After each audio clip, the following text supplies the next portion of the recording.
नमस्कार साथियों, आज मैं आप लोगों को उस धरा पर, उस स्थान पर, उस जगह का अवलोकन कराने जा रहे हैं जहां को देखकर आपको वर्तमान का स्वर्ग याद आएगा। जी हाँ साथियों, आज हम आप लोगों को भगवान बुद्ध की जन्मस्थली लुम्बिनी, नेपाल में स्थापित कुछ बौद्ध विहारों का अवलोकन कराने जा रहा हूँ। आप जैसे गेट नंबर 4 से अंदर घुसेंगे, ठीक सामने एक नहर क्रॉस करेंगे। नहर क्रॉस करने के बाद आप जाएंगे तो बहुत से बौद्ध विहार बने हुए हैं जो महायान परंपरा को दर्शाते हैं। उसी परंपरागत के अनुसार ये जो सामने आपको दिख रहा है पद्माचैत, यह बुद्ध विहार बहुत ही सुंदर है। जो आप देखेंगे तो आपका मन जो है प्रफुल्लित हो जाएगा। इस बुद्ध विहार की बनावट अजीब तरीके से है। आपको कभी यहाँ पे पहाड़ दिखेगा तो कभी नेचुरलिटी दिखेगी, तो कभी आपको लगेगा कि आप एकदम सुनसान देहात गांव में हैं, तो कभी लगेगा कि आप पार्कों में हैं, कभी लगेगा कि आप जो है साक्षात स्वर्ग में ही आ ही चुके हैं।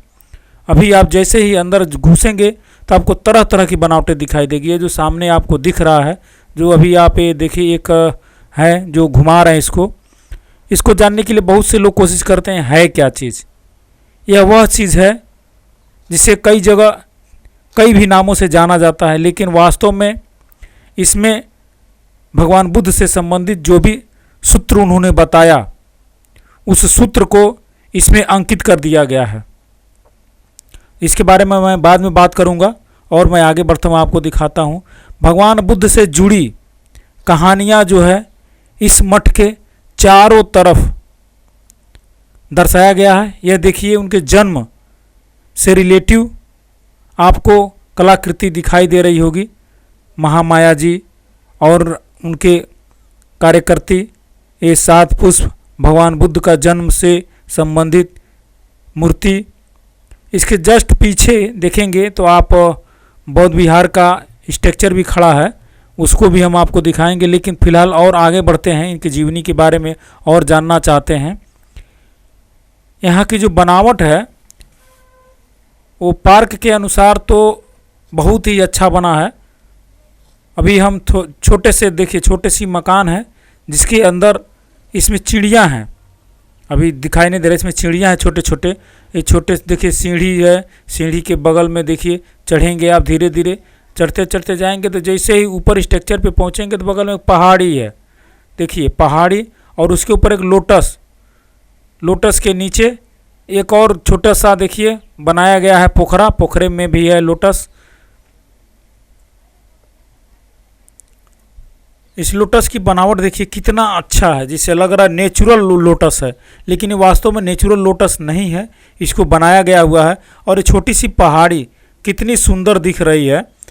पहाड़ी से जैसे हम नीचे उतरेंगे, नीचे उतरते फिर से हम मेन पथ पे आएंगे, जहाँ पे देखेंगे तीर कमान लिए एक मनुष्य खड़े हैं, जो देवव्रत कहा जाता है इनको, जो हंस का जो शिकार किए थे, आपको याद होना चाहिए, उस कहानी में दर्शाता है।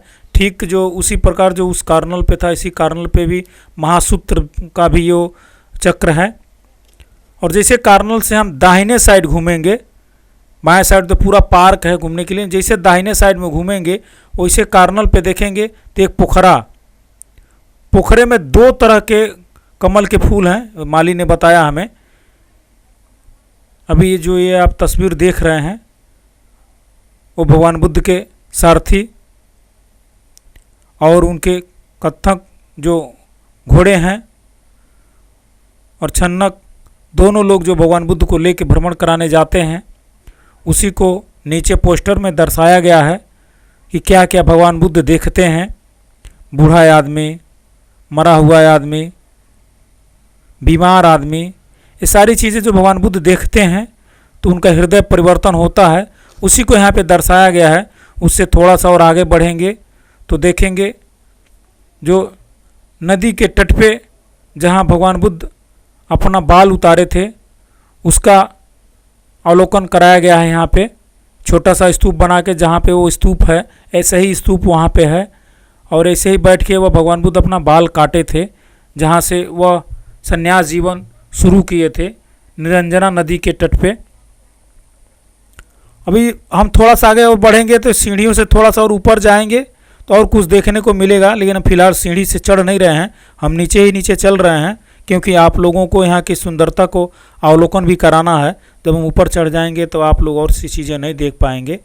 अभी हम आगे थोड़ा सा बढ़ेंगे तो और देखेंगे उनके जीवन से संबंधित बहुत सी चीज़ें हैं।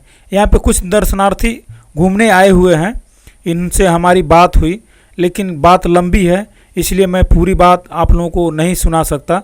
यह लोग बताए कि हमें नेपाल लुम्बिनी घूम के बहुत अच्छा लगा, बहुत ही अच्छा लगा।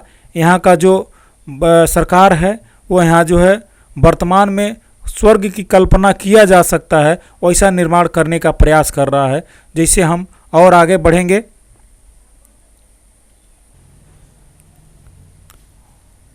जैसे भी आगे बढ़ेंगे तो वहाँ पे देखेंगे भगवान बुद्ध जो तप करते करते अपने शरीर को एकदम गला चुके थे, यानी शरीर को कमज़ोर कर चुके थे, उसको दर्शाया गया है। और एकदम एक्यूरेट कैसे नेचुरलिटी दिया गया है, देखिए ऐसे जंगल बनाया गया है, पहाड़ बनाया गया है, छोटे छोटे फूल हैं, ऊपर झाड़ियाँ हैं, नीचे वही पथरीली ज़मीनें हैं, वही आसन है जिस आसन पे बैठते थे उसी प्रकार के।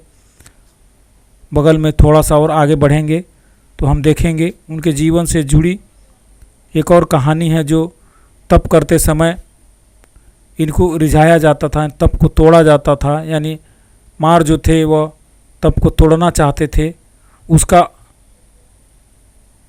अवलोकन कराया गया है। तो आप जब यहाँ पे आएंगे तो बहुत सी चीज़ें आपको देखने को मिलेगी। ये देखिए वही चक्र है जो हम आपको कर्नल पे बताए थे, और उसके बारे में थोड़ा सा अभी आप चर्चा भी कर दूं तो इसमें जो भगवान बुद्ध से संबंधित जितने सूत्र हैं वो सब लिख के यहाँ पे इसमें रखे गए हैं। आप जो उनके सूत्र को पढ़ नहीं सकते और ना ही आप जान सकते हैं, क्योंकि वो पाली भाषा में है और पाली भाषा सबको आती नहीं है, इसलिए इसको घुमाने मात्र से मान लिया जाता है कि आपने सारे पत्र को पढ़ लिया। ये सर वही चीज़ें बता रहे हैं, इनकी आवाज़ थोड़ी सी गड़बड़ है इसलिए आवाज़ को काटा गया है। ये दूसरे भाषा में बात कर रहे हैं, हिंदी में नहीं कर रहे हैं। तो ये बताए हैं कि इसमें जो है जितने उनके सूत्र हैं वो रख दिए गए हैं, क्योंकि हम सूत्र पढ़ नहीं पाएंगे और जल्दी से जल्दी हमें अगर यहाँ भ्रमण करना है तो हम मान लेते हैं कि इसे घुमाने मात्र से ही हमने सारे सूत्रों का उच्चारण कर लिया, तो इसी आधार पर इसको बनाया गया है। इसके अंदर सारे सूत्र हैं, बस यही आपको मानना है कि इसके अंदर भगवान बुद्ध के सारे सूत्र हैं जो भगवान बुद्ध से रिलेटिव हैं, जो कल्याणकारी हैं। इसको घुमाएंगे आप तो आपके जीवन में कल्याण होगा, ऐसा मान्यता है। तो चलिए हम आगे बढ़ते हैं और देखते हैं और क्या क्या चीज़ें यहाँ पर हैं। अभी देखिए यहाँ तो आम बोल भाषा में इसको कई से नामों से जाना जाता है, लेकिन आपके यहाँ किस नाम से जाना जाता है। ये दो जो जानवर लगे हैं बगल में हम देखेंगे तो बहुत ही सुंदर एक मूर्ति लगी है भगवान बुद्ध की, जो पूर्णतः बुद्ध हो चुके थे, ये तब की मूर्ति है। पीछे आप देख रहे होंगे गोल्डन कलर का स्तूप, जो आपको हर जगह जहाँ भी भगवान बुद्ध की स्थली है वो आपके दिखाई देगा।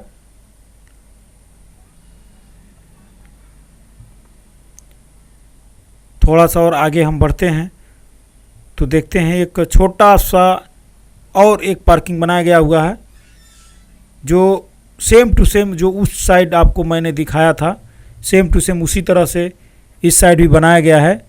पोखरा है, पोखरे के ऊपर आपको कमल का फूल दिखेगा, फूल के अंदर बहुत सी चीज़ें दिखेंगी। अभी ये जो आपके सामने दृश्य दिख रहा है यह सारनाथ का दृश्य है। सारनाथ जो आप जानते भी होंगे, धम्मचक्र प्रवर्तन, जहाँ पे भगवान बुद्ध ने पहला उपदेश दिया था अपने 5 भिक्षुओं को और 5 दिशाओं में जाने को बोला था कि आप 5 दिशाओं में जाइए और धम्म का प्रचार प्रसार करिए ताकि लोगों का कल्याण हो सके। वहीं से धम्मचक्र परिवर्तन का नाम दिया गया है, जिसे आज विश्व में भी मनाया जाता है।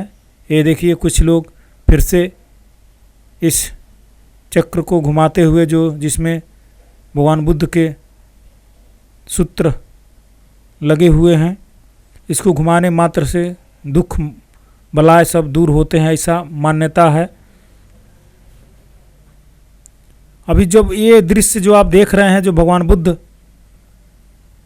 वर्षावास में जंगल में चले गए थे, किसी को पता नहीं था, तप कर रहे थे। भगवान बुद्ध को भूख लगती थी तो हाथी और बंदर जो है ढूंढ ढूंढ के फल मूल लाते थे और भगवान बुद्ध को खिलाते थे। यह स्थान आपको जो दिख रहा है, लास्ट स्टेट द कुशीनगर, यह स्थान कुशीनगर का है, जहाँ पे भगवान बुद्ध मरने से पहले घोषणा किए कि हे आनंद, मैं कुशीनगर जाऊंगा और वहाँ पे इस डेट को अपने शरीर को छोड़ूंगा। तत्पश्चात भगवान बुद्ध कुशीनगर आए और साल वृक्ष के नीचे अपनी सैया लगाए और वहीं पे उनकी मृत्यु हुई। उसको दर्शाने का कोशिश किया गया है। अब हम चलते हैं आप लोगों को मुख्य मंदिर में लेके। मुख्य मंदिर के द्वार पे ही देखिए भगवान बुद्ध की कितनी सुंदर प्रतिमा लगाई गई है, जो लुम्बिनी नेपाल की प्रमुख मूर्ति है। हम साइड से सीढ़ियों से चढ़ते हैं। सीढ़ियों की बनावट देखिए, आदमी थकेगा नहीं। दो तीन करके ही सीढ़ियाँ बनाई गई हैं, जो बूढ़े से बूढ़े आदमी भी आसानी से चढ़ सकते हैं। अभी इस बुद्ध विहार की जो कला है, पेंटिंग है, वो बहुत अच्छी है। अंदर घुसने पे शांत माहौल है, जैसे लग रहा है कोई किसी को बोल रहा है कि आप शांत रहिए, कुछ मत करिए। यहाँ पे आने पर लमसम अगर 10 मिनट आदमी बैठ जावे तो दिन भर की थकान जो है दूर हो जाएगी। यहाँ ऐसा महसूस हो रहा है। तो नेक्स्ट टाइम हम आप लोगों को और भी चीज़ें बताएंगे। अगले एपिसोड में हम आपको और दूसरे मंदिर में ले जाने का प्रयास करेंगे। तब तक वीडियो में आप बने रहें। अगर चैनल को आप सब्सक्राइब नहीं किए हों तो चैनल को सब्सक्राइब कर लें, ताकि अगला वीडियो आप अवश्य देख पाएँ। नमो बुद्धाय, जय भारत।